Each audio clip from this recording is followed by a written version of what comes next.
कुमार अग्रवाल भगवान दास टोली कॉलेज की ऑनलाइन क्लासों में आपका स्वागत करता हूं। मैं आपको कॉमर्स के एबीएसटी के विषय में कुछ जानकारी प्रदान करूंगा। एबीएसटी के अंदर आपके बीकॉम पार्ट सेकेंड के अंदर दो पेपर होंगे, फर्स्ट पेपर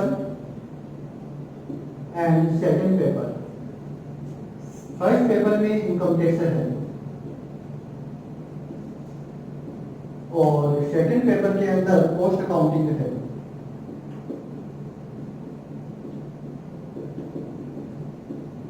कॉस्ट अकाउंटिंग के अंदर तो जो लागत से संबंधित चीजें होती हैं उसके विषय में बताया गया है और इनकम टैक्स के अंदर हमारे द्वारा जो आय कमाई जाती है उस आय के ऊपर किस प्रकार से कर लगाया जाता है उसके विषय में जानकारी प्रदान की गई है। आज मैं केवल आपको एबीएसटी के पेपर फर्स्ट के विषय में ही जानकारी प्रदान करूंगा। इस एबीएसटी के पेपर फर्स्ट के अंदर आपकी 5 यूनिट रहेगी। फर्स्ट यूनिट के अंदर आपका जो है वो एक तो इंट्रोडक्शन है, परिचय है कि लेखा आप इनकम टैक्स किसे कहते हो,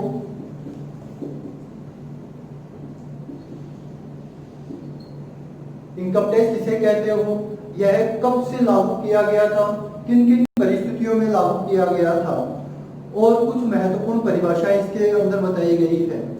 इसके अतिरिक्त जो इनकम टैक्स है वह करदाता के निवास स्थान के आधार पर निर्धारित किया जाता है।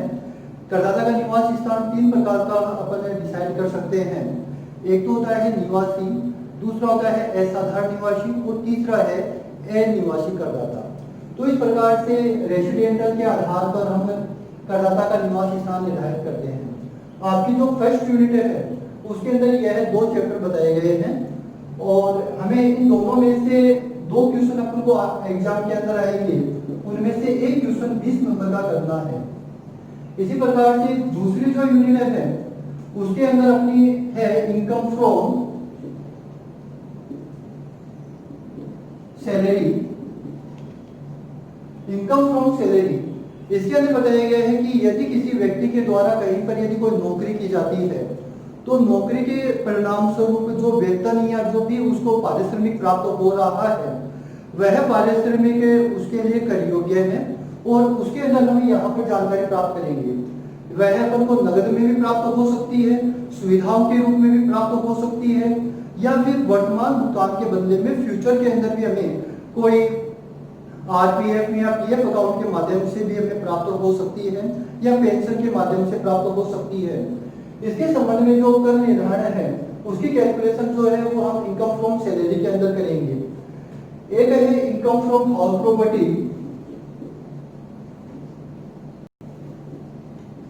हाउस प्रॉपर्टी इसके अंदर यदि किसी व्यक्ति के पास में एक या एक से अधिक रहने का मकान है तो वह अपने किसी भाग को किराए पर उठा सकता है।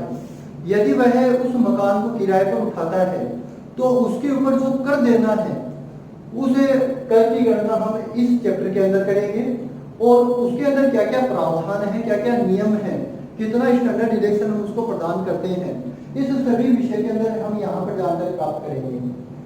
अब इन दोनों चैप्टर में से भी अपना 2 क्वेश्चन आएंगे और उसमें से एक क्वेश्चन आपको करना है 20 नंबर का। तीसरी जो यूनिट है इसके अंदर आपका है इनकम फ्रॉम बिजनेस प्रोफेशन और income from capital gain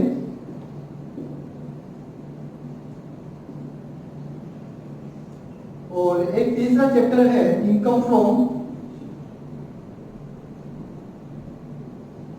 other sources. इस इनकम फ्रॉम बिजनेस प्रोफेशन में आपको यह बताया गया है कि मान लीजिए कि मैं एक दुकान चला रहा हूं तो उस दुकान के चलाने से मेरे को जो लाभ या हानि होती है उस लाभ या हानि पर मेरे को टैक्स देना पड़ेगा। उसके अंदर हमारे पास कुछ इनकम भी होती है और कुछ खर्चे भी होते हैं। तो यहाँ पर यह बताया गया है कि कौन कौन सी इनकम कर योग्य है और कौन कौन से खर्चे उस इनकम में से हम घटा सकते हैं। तो इस प्रकार से इस चैप्टर के अंदर हमें बिजनेस प्रोफेशन में एक तो बिजनेस की बातें करेंगे, दूसरा है कि मेरे द्वारा कोई भी प्रोफेशनल कार्य किया जा रहा है, जैसे कि मैं एक चार्टर्ड अकाउंटेंट हूँ, कोई ट्यूशन क्लासेस चला रहा हूँ, या वकील हूँ, डॉक्टर हूँ, तो मेरे द्वारा क्या किया जाता है, आपको कोई सेवा प्रदान की जाती है और उस सेवा के बदले में एक जो पारिश्रमिक या जो वेतन मेरे द्वारा लिया जा रहा है, उस पारिश्रमिक की गणना भी हम इसी चैप्टर के अंदर करेंगे। यह अपना है और इसके अंदर कौन कौन सी छूट वगैरह है, डिडक्शन वगैरह है, वो हम यहाँ पर अध्ययन करेंगे। क्योंकि गवर्नमेंट एक बात कहती है कि आप यदि किसी निर्दिष्ट स्थान पर या निर्दिष्ट क्षेत्र में कोई उद्योग वगैरह स्थापित करते हो, तो उस उद्योग का जो लाभ है वह 5 साल या 10 साल या 8 साल तक करमुक्त या करमुक्त होता है। तो कौन कौन सी करमुक्त हो सकती है और कौन कौन सी करमुक्त नहीं होगी, इस विषय में पूरी जानकारी हम इनकम फ्रॉम बिजनेस प्रोफेशन के अंदर करते हैं। एक नया चैप्टर है income from capital gain. Income from capital gain के अंदर हमें कोई भी संपत्ति हुई, मकान हो सकती है, भूमि हो सकती है, प्लांट हो सकता है, या हीरे जवाहरात हो सकते हैं, या कोई भी अंश या प्रतिभूतियां हो सकती है। इनको हम खरीदते हैं और बाद में कुछ समय के पश्चात उनका जब मूल्य बढ़ जाता है, तो मूल्य बढ़ने के कारण से जो लाभ हो रहा है उसके ऊपर जो कैलकुलेशन है कर की, वह हम इस चैप्टर के अंदर इनकम फ्रॉम कैपिटल गेन के अंदर करते हैं। इनकम फ्रॉम कैपिटल गेन अपना दो प्रकार का होता है, एक तो है शॉर्ट टर्म कैपिटल गेन और दूसरा है लॉन्ग टर्म कैपिटल गेन। यदि कोई भी संपत्तियां हमारे द्वारा बेची जा रही है, कोई भी भूमि, भवन, प्लांट, मशीन, हीरे जवाहरात बेचे जा रहे हैं, तो वो यदि 3 साल से अधिक अवधि के लिए मेरे पास रह गए हैं तो वो है लॉन्ग टर्म कैपिटल गेन, और यदि 3 साल से कम अवधि के लिए मेरे पास रहे हैं तो वो है शॉर्ट टर्म कैपिटल गेन। इसी प्रकार से कोई भी प्रतिभूतियां हैं, वह यदि 1 साल से कम अवधि के लिए मेरे पास रहती है और फिर मैं उसको बेच देता हूं, तो उससे जो लाभ होगा वो अपना होगा शॉर्ट टर्म कैपिटल गेन। और यदि मेरे द्वारा जो प्रतिभूतियां 1 साल से अधिक रखकर बेची जा रही है, वो अपना होगा शॉर्ट टर्म कैपिटल गेन। तो इस प्रकार से यह अपने पास दो प्रकार से है, शॉर्ट टर्म कैपिटल गेन और लॉन्ग टर्म कैपिटल गेन। इसमें भी एक बात कही जाती है कि मान लीजिए मेरे पास कोई रहने का मकान था, मैंने उस मकान को बेच दिया और बेचने के बाद में कोई दूसरा रहने का मकान खरीद लिया, तो अब गवर्नमेंट तो कहेगी भैया आपने जो बेचा है उस पर लाभ हुआ है, उसके ऊपर कर दे दीजिए। लेकिन मैं कहूंगा कि सर मैंने तो दोनों का एक्सचेंज किया है, पुराना मकान था उसको बेच दिया और नया खरीद लिया, या फिर मेरे पास कोई अन्य हीरे जवाहरात थे या अन्य कोई प्रतिभूतियां थी, उनको बेच दिया और बदले में रहने का मकान खरीद लिया, तो उससे भी मेरे को ये लाभ हुआ था, उस पर गवर्नमेंट कहेगी भैया टैक्स दे दीजिए। तो यहाँ पर गवर्नमेंट एक बात कहती है कि इस प्रकार से यदि आपने बदले के अंदर कोई संपत्तियां खरीदी है या रहने का मकान खरीदा है, तो उसके अंदर धारा 54 के अंदर अलग अलग धाराएं बताई गई है, उस धाराओं के तहत आप लोगों को छूट प्राप्त हो सकती है। उस छूट के विषय में भी मैं आपको जानकारी प्रदान करूंगा। इसके अतिरिक्त एक और बताया गया है कि यदि कोई इंडस्ट्रीज एरिया के अंदर आपने व्यापार स्थापित कर रखा है और गवर्नमेंट किसी कारण से उस व्यापार को अधिग्रहण में ले लेती है, तो उस अधिग्रहण के बदले में जो लाभ या हानि हो रही है उसके ऊपर भी टैक्स अपन को कैलकुलेट करना पड़ता है बेसिकली तो। परंतु यदि आपने किसी दूसरे स्थान पर उसी प्रकार का व्यापार नया स्थापित कर दिया है, पुरानी प्लांट मशीनरी काम में मत लेना। यदि आप पुरानी प्लांट मशीनरी काम में लेते हो तो छूट नहीं मिलेगी, आप नई प्लांट एंड मशीनरी स्थापित करोगे तो आपको यहाँ पर छूट प्राप्त हो जाएगी। तो इस प्रकार से हम देखेंगे कि कैपिटल गेन के अंदर कौन कौन सी तो इनकम अपनी कर योग्य होती है और कौन कौन सी इनकम जो है वो पूर्णतया करमुक्त होती है या इसे लाभ में से हम घटा सकते हैं। इसके अतिरिक्त एक नया चैप्टर जो है वो है इनकम फ्रॉम अदर सोर्सेज। इसके अंदर एक बात कही गई है कि ये जो 4 चैप्टर अपने पास आए हैं ना, income from salary, income from house property, business profession, capital gain, ये जो 4 चैप्टर के अंदर जो जो इनकम आ गई है उस पर तो ऊपर टैक्स दे दीजिए। इसके अलावा जो भी इनकम बच गई है उसके ऊपर टैक्स हमें देना है इनकम फ्रॉम अदर सोर्सेज के अंदर। गवर्नमेंट कहती है कि भैया आप कोई भी चीज काम में लो उसके ऊपर टैक्स आपको देना पड़ेगा। मनुष्य जब जन्मता है वहां से लेकर जब तक मरता है ना, तब तक वो टैक्स ही टैक्स चुकाता है। जन्मते ही दूध की आवश्यकता पड़ती है, उस दूध के ऊपर भी टैक्स लगा हुआ है। मरते समय जो दूध या कोई भी लकड़ी वगैरह या कोई भी घी, आप कोई भी सामान यूज में ले रहे हो, उनके ऊपर भी आपको टैक्स चुकाना पड़ेगा। ये सभी चीजों पर अपने पास टैक्स है। तो अपन कोई भी लॉटरी, वर्क पहली, गुड़दौड़, ताश का खेल, अन्य कोई गेम, या फिर आप शर्त, जुए में कोई भी इनकम कमाते हो, या फिर आपने कहीं से कोई इनकम कमा ली है पहले, लेकिन गवर्नमेंट को पहले नहीं बताई है, अब गवर्नमेंट के सामने वो चीजें आ जाती है, तो वो कहलाती है अघोषित आय। मतलब पहले से आपने उसको घोषित नहीं कर रखा था, परंतु अब आप उसको घोषित कर रहे हो कि मेरे पास इतनी इनकम है। उस इनकम के ऊपर भी टैक्स हमको कैलकुलेट जो है वह है इनकम फ्रॉम अदर सोर्सेज के अंदर करना है। तो इस प्रकार से अपने पास ये 3 चैप्टर आते हैं इस थर्ड यूनिट के अंदर, income from business profession, capital gain और अदर सोर्सेज। इसके अंदर जो बिजनेस प्रोफेशन वाला चैप्टर है, उसमें तो एक 20 नंबर का क्वेश्चन अपने को देखने को ही मिलेगा, और इन दोनों चैप्टर में से किसी एक चैप्टर के अंदर से 20 नंबर का क्वेश्चन आता है। बेसिकली यह जो है वो न्यूमेरिकल क्वेश्चन आएगा। इनमें दोनों में से न्यूमेरिकल भी आ सकता है या थ्योरी भी आ सकती है। इस प्रकार से तीसरी यूनिट में ये चीज है। चौथी यूनिट अपन को यह बात बताती है कि इन 4-5 हेड्स के अंदर जो आपने इनकम कमाई है, उस इनकम में हो सकता है कि आपको किसी मद के अंदर लाभ हुआ है और किसी इनकम में आप लोगों को हानि हुई है।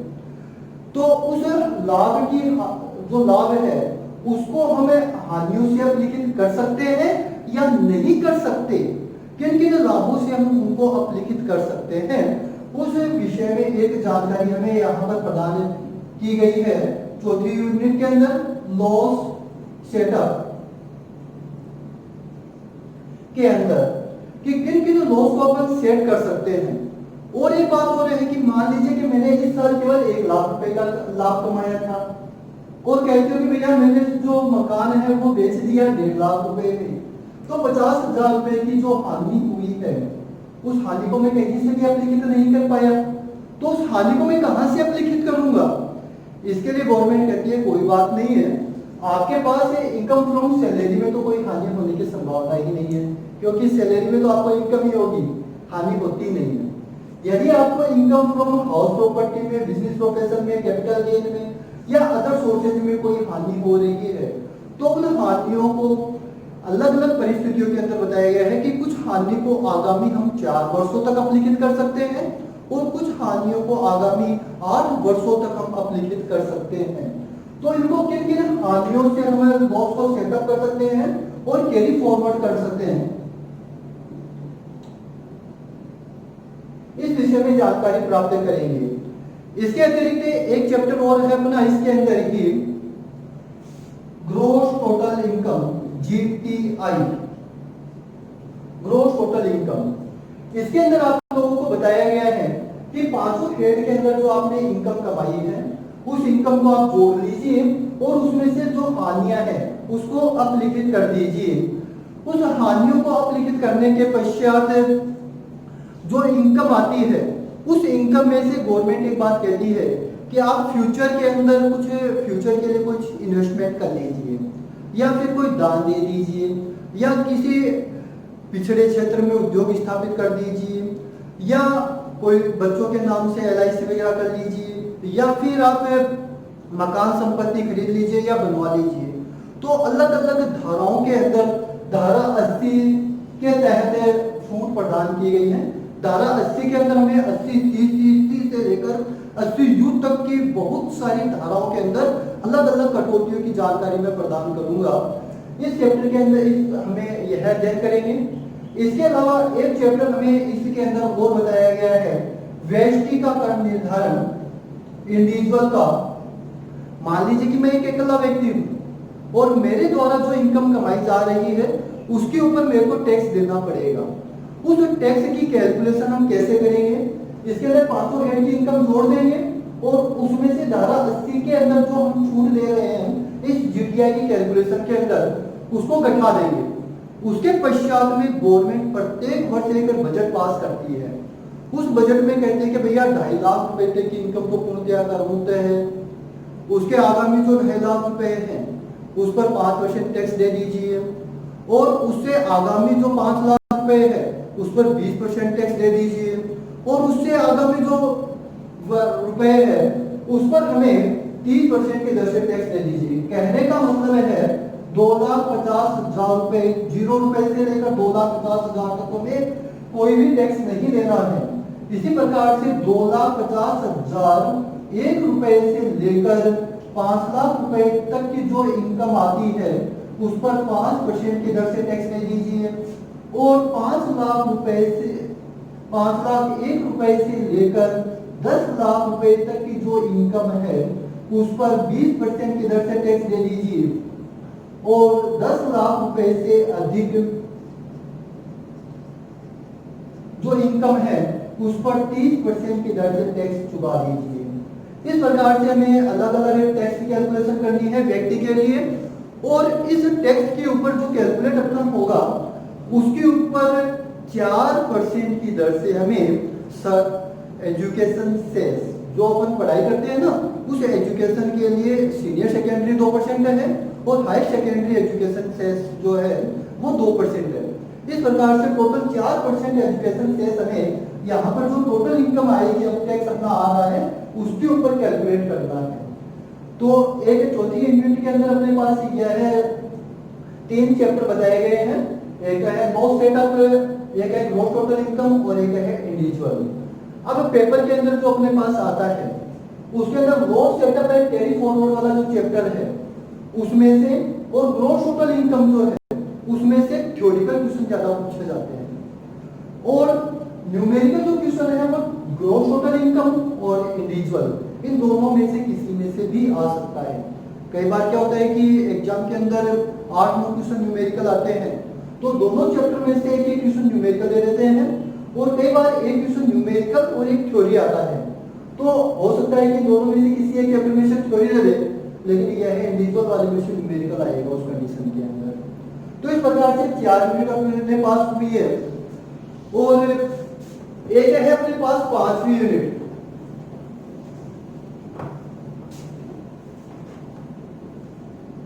पांचवी यूनिट के अंदर हमें यह बात बताई गई है कि करदाता जो है वो है एक परिवार के अंदर रहता है।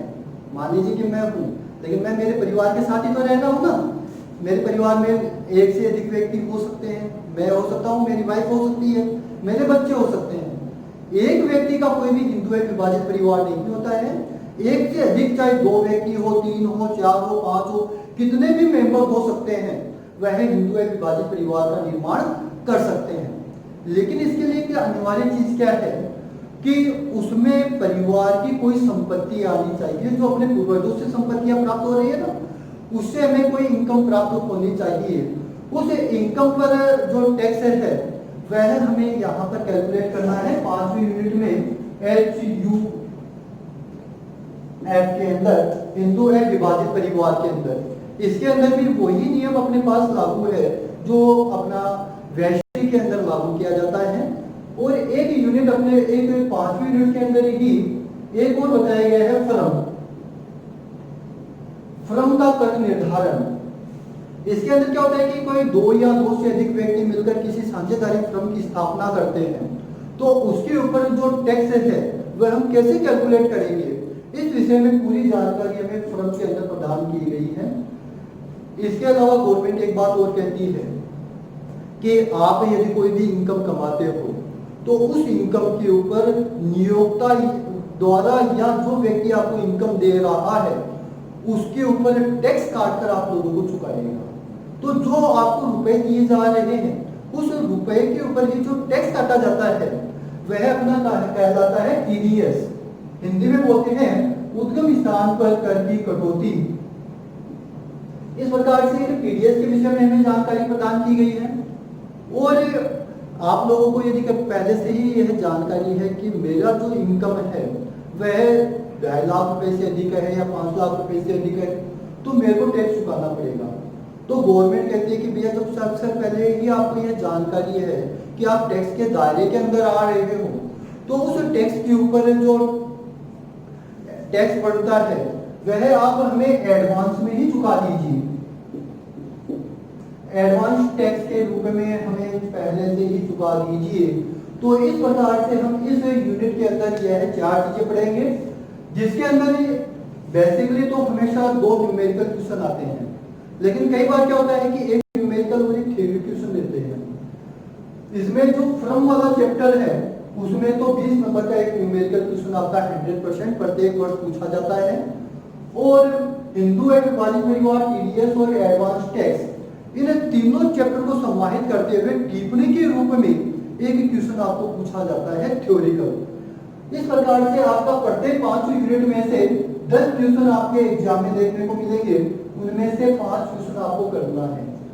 परंतु आज कोरोना का युग है, कोरोना के कारण से गवर्नमेंट आपका पेपर का जो पैटर्न है या जो आपका एग्जाम का पैटर्न है वह चेंज कर सकती है, क्योंकि इस साल गवर्नमेंट के सामने समस्या क्या हो रही है कि पेपर नहीं करवा पा रही है। इसलिए हो सकता है कि फ्यूचर के अंदर आपके एग्जाम ऑनलाइन करवाए जाएं, और ऑनलाइन एग्जाम के अंदर आपके जो क्वेश्चन है वो ऑब्जेक्टिव टाइप के देखने को मिल सकते हैं। अभी तक तो अपन बातचीत कर रहे हैं कि 20-20 नंबर के 5 क्वेश्चन आ गए और अपन को वो क्वेश्चन करने हैं, परंतु हो सकता है कि पेपर का पैटर्न जो है वो गवर्नमेंट चेंज कर दे। 100 या 150 क्वेश्चन जो है वह एक पेपर के अंदर निर्धारित कर दे और प्रत्येक क्वेश्चन 1 नंबर का कर सकती है। तो आपको यहाँ पर अब डीपली अध्ययन करना है।